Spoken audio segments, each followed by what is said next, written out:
زلزله تهران. خدا نکنه تو تهران زلزله اتفاق بیفته. ما هر روز با زلزله‌های کوچکی تو تهران روبرو هستیم. چرا بحران وجود داره؟ آلودگی هوا می‌دونید که مسئله بسیار مهم و بزرگی است.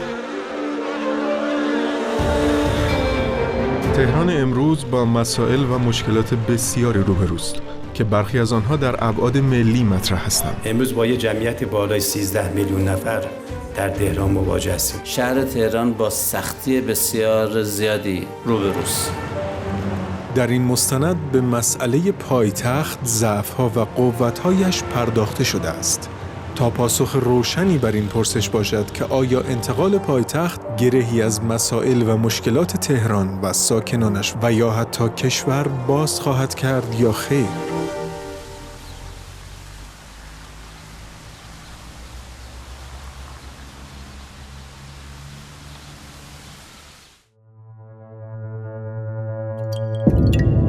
مکانیابی تصویب شد. انتقال پایتخت برخورد کرد به مشکلات تأمین مسائل دفاعی. موضوع اون موقع مسکوت موند. کل منابع مالی در اختیار مملکت رو برای 10 سال صرف خودش میکرد. یعنی تقریبا دیگه هیچ طرح عمرانی جایی دیگه نمیشد برقرار کرد و این خودش یه لطمه اساسی به اقتصاد مملکت میزد. بار دولت مرکزی رو باید کم بکنیم به جای اینکه بخوایم منتقل کنیم پایتخت رو. نزدیک 126 سازمان رو لیست کردیم که نبودشون در تهران مشکلی برای مدیریت شهری و ارائه خدمات و نیازهای شهری تهران ایجاد نمی‌کنه. هزینه‌های این کار و زمان این کار قد سنگینه که شدنی نیست. اگه ما بخوایم پیش مهره‌های اینها رو باز کنیم دیگه جایی نمیتونیم اینا رو نصب کنیم.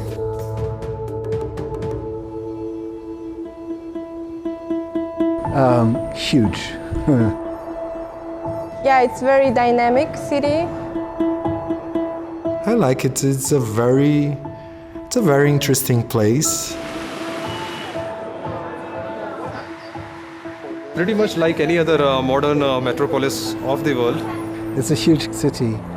I think it's a very diverse city. I think it's a very culturally interesting city. The people, above all, are the nicest people. You know, everyone we meet wants to help us. It reminds me of Brazil, actually.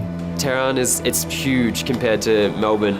I had been coming to Tehran for last many years, many decades, and I have seen after the revolution a lot of changes here. Tehran, I think I can't remember the exact population. I think it's 18 million, is that right? Or yeah, 18 million, and Melbourne is 4 million. The only thing I really don't like is traffic. It's a very noisy city, and foreigners like me can easily get killed on the roads. There is a lot of cars. So I've learned to survive crossing the road. Yeah. The one thing that is a little difficult for me, I think, is the pollution in Tehran, which is something that we don't really have in Australia. To be honest, this is the only thing. I like the BRT system here because, like in our city, Delhi, the government started a BRT, and the idea was scrapped after few months of operation because it was not really operational. I was a bit wary because I didn't know a lot about what life is like here, so I was just dipping my foot in the water. But I found that the water's very pleasant, very warm, and I'll come back and I'll stay longer.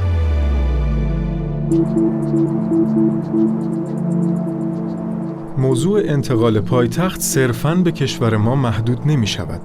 بر اساس آمار موجود از حدود سال 1950 میلادی و به ویژه در دهه‌های اخیر 13 کشور اقدام به جابجایی پایتخت‌های خود کردند. در سال 1960 کشور برزیل دست به انتقال پایتخت خود از ریو دو ژانیرو به برزیلیا زد. I live in the current capital, Brasilia, and I was born in Brasilia, and my parents were born in the previous capital, Rio de Janeiro. And Brasilia is a very young city. My generation is the first generation to be born in Brasilia. There is this new generation that has new ideas and new ways to communicate. It's like in Tehran, I imagine you have an accent when you speak, and some words that you say here and you don't say in other cities. And in Brasilia, this is beginning to come together. We like to say it's a mix of most cultures in Brazil, because as the new capital, many people saw it as an opportunity for a new life. So people from all parts of the country came to the capital to begin a new life, like my parents. ریو دو ژانیرو 26مین شهر بزرگ دنیا 6.3 میلیون نفر جمعیت دارد. این شهر 138 سال پایتخت برزیل بوده است. اما در سال 1960 به دلایل متعدد از جمله چالش حاشیه‌نشینی که تهران نیز در این موضوع با ریو مشابهت‌هایی دارد، پایتخت از این شهر به برزیلیا منتقل شد. Like the first time it was mentioned was in 1822, but only in 1954 our president, who was very popular, Juscelino Kubitschek, he said, let's do it. The moment was ideal because the Second World War had just ended, and it was a new era of hope, of modern ideas. So the idea to build this super modern capital was something people thought was a good idea. The idea was that if we bring the capital to the center of the country, naturally the rest of the country will start making connection from the coast to the heart of the country. This will develop the country.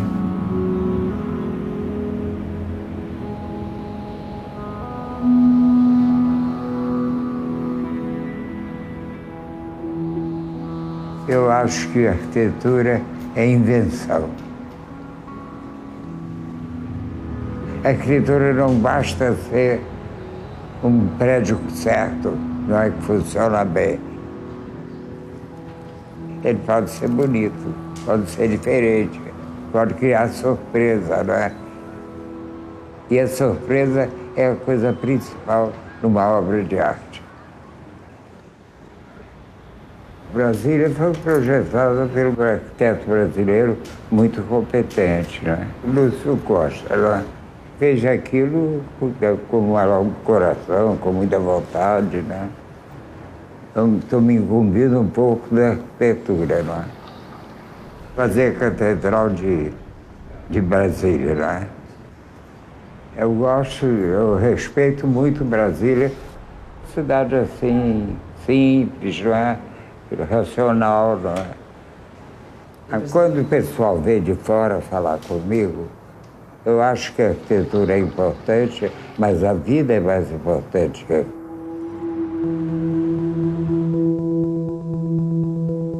مهمترین عامل موفقیت پروژه جابجایی پایتخت به شهر برزیلیا، حمایت عمومی مداوم در حین اجرای پروژه و حمایت همه‌جانبه رئیس جمهور وقت و درک صحیح او از آمادگی مردم برزیل برای چنین کاری بود.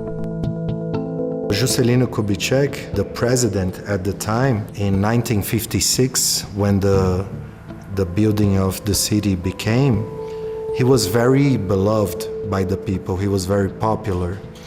The idea of a new capital was inspiring to many people. Like many people associate Brazil with like the Amazon, like jungles, or things of Rio like samba and football and carnival.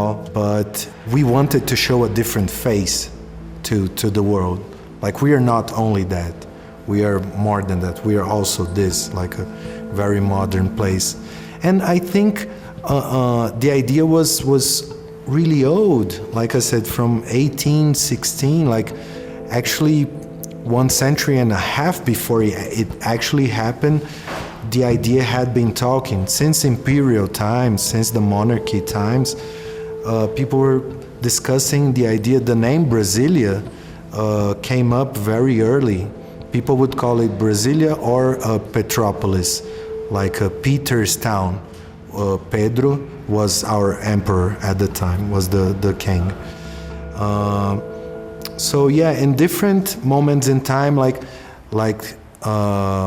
the idea came to the surface, you know, and people would say like, hey, what about that new capital? Are we going to build it? Until one day it gathered enough strength to actually happen. It wasn't easy because our government needed to make many loans, you know, to borrow a lot of money from foreign governments, from foreign banks in order to build it. And even when it inaugurated in April of 1960, it wasn't finished yet. It was expensive, but at the same time, it created hundreds of thousands of jobs, and it, you know, made the economy grow. پایتخت جدید برزیل که برای 500,000 نفر شامل کابینه و کارکنان دولت و خانواده‌هایشان طراحی شده بود، از همان ابتدا با حجم زیادی از جمعیت مهاجر از مناطق اطراف روبرو شد که به دنبال پیدا کردن کار در بخش‌های دولتی و خصوصی بودند. این جمعیت به تدریج در مناطق حاشیه شهر ساکن شدند و بدین ترتیب چندین شهر اقماری در اطراف برزیلیا شکل گرفت که اغلب ساکنانش از قشر فرودست جامعه بودند. Another negative aspect is that since the city was not developed naturally, it was made for 200,000 people, and nowadays 2 to 3 million people live there. So you begin to have this type of problems. The original structure is not enough. So the prices of apartments starts to rise because there are not so many. We begin to see traffic in Brasilia. It's nothing compared to Tehran, but we begin to see traffic. امروزه برزیلیا چیزی حدود 2,800,000 نفر جمعیت دارد. موضوع دیگری که درباره پایتختی برزیلیا مطرح می شود این است که با وجود حمایت مردم از ساخت برزیلیا در زمان اجرای پروژه، امروز و بعد از گذشت بیش از نیم قرن بسیاری از مردم اعتقاد دارند که برزیلیا باعث جدایی رهبران و زمامداران حکومت از مردم عادی شده و آنها را از واقعیت کشور دور کرده و امکان اعمال فشار مردمی بر دولت مردان و درخواست مطالبات اجتماعی از حکومت را کاهش داده است.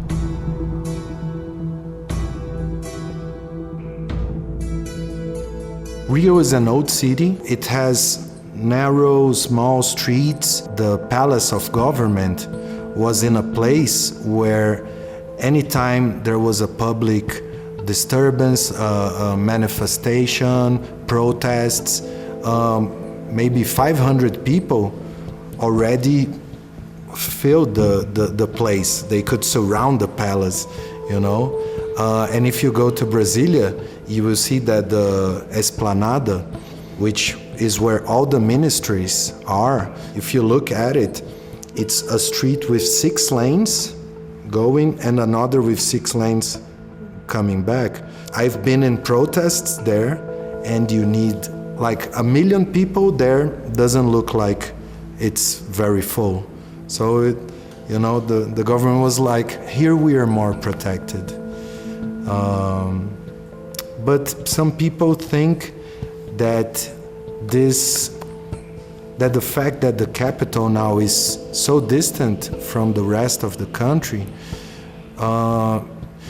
makes it more corrupt, because most people are not there. Like the biggest cities with 17 million people, São Paulo, Rio with 8 million, and Brasilia has 3.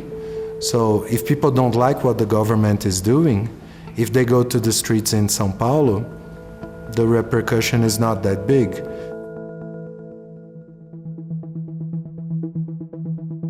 در ایران بیش از 3 دهه است که مسئله انتقال پایتخت سیاسی اداری کشور از تهران مطرح است.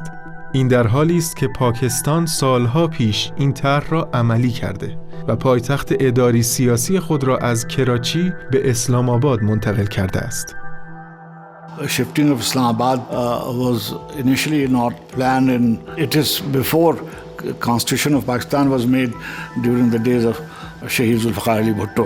Darul Hukumat was shifted from Karachi to Islamabad during the days of Field Marshal Muhammad Ayub Khan.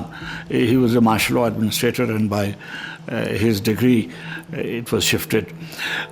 And there were many reasons. It was a politically very volatile city, and two is because of our surroundings. It was decided by the then leadership that it should be shifted to a place which is geographically and politically safer and secure.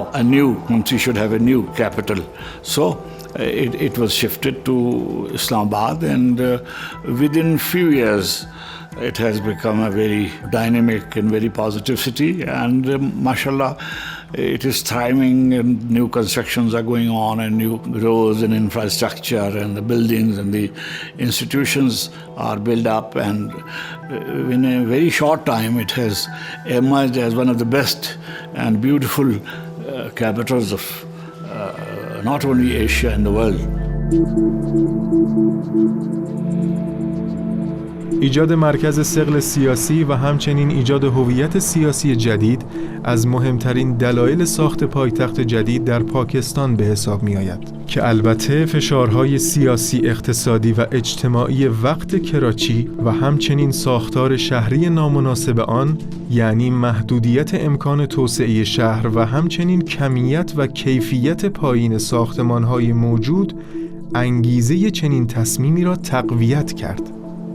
Karachi was very thickly populated, and in Karachi all kind of people from Balochistan were there, people from Punjab were there, people from Pakhtunkhwa, from Mashriqi Pakistan people were there.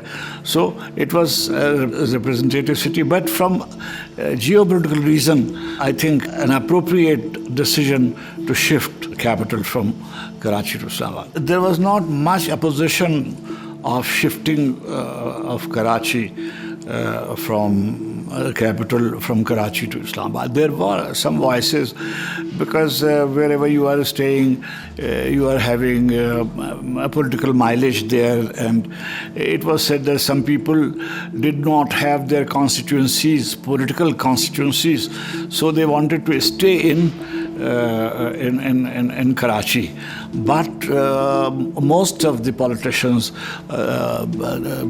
Bangladesh and now Bangladesh, the then Mashriqi Pakistan political leaders and leaders from Punjab and Balochistan and Pakhtunkhwa and even in Sindh, they were for Islamabad.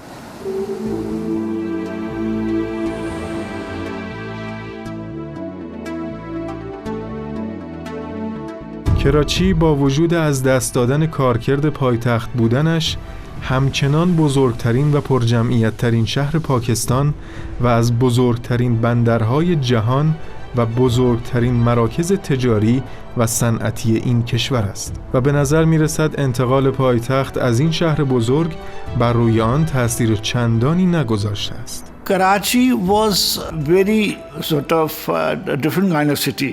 It was a metropolitan city, and it was having all kind of reasons. I mean, I don't want to go into detail because there are some political reasons of shifting from Karachi to Islamabad. کشور هندوستان یکی دیگر از کشورهایی است که در سال 1912 پایتخت خود را از کلکته به شهر دهلی و پس از آن در سال 1931 به دهلی نو منتقل کرده است. So it was King George V, who was the then ruler of India, who decided to shift the capital from Kolkata to Delhi. So it was in 1911, like more than 100 years back. So New Delhi is basically the center of Delhi, and all the buildings from where the government operate is called New Delhi. Delhi is ranked as one of the most oldest cities in the world, and the city has been built and destroyed 7 times. So what we have now, which is known as the New Delhi, is the 7th, should I call it, version of the city. So like we had 6 different names of Delhi before it became Delhi, and even the name Delhi was not the real name of Delhi. It was given to us by the Britishers. بسیاری بر این عقیده‌اند در این سالها جریان‌های علاقه‌مند به استقلال هند از استعمار بریتانیا در حال شکلگیری بوده و جابجایی پایتخت برنامه‌ای برای کاستن از این فشارهای ملی‌گرایانه و استقلال طلبانه بوده است. When this decision was made, even Pakistan and like Nepal, this all used to be part of India. So Kolkata is like, if you look at the map of India, it's on the far east of India. So from there it was difficult for them to manage like thousands of kilometers on this side of the border.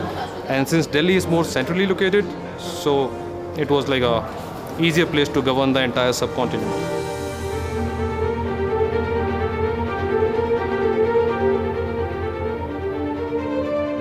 به طور کلی دلایل انتخاب دهلی به عنوان پایتخت را میتوان به این گونه شرح داد. دهلی به طور تاریخی پایتخت سلسله‌ها و پادشاه‌های گوناگونی بوده است.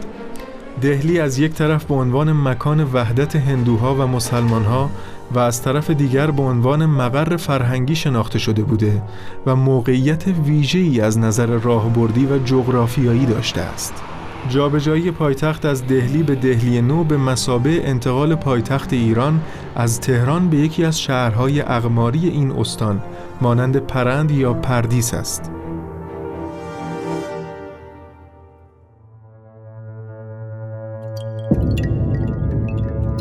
I was in Germany at the time when, after the unification, the decision was taken to transfer the capital back to Berlin, where it had been before the war.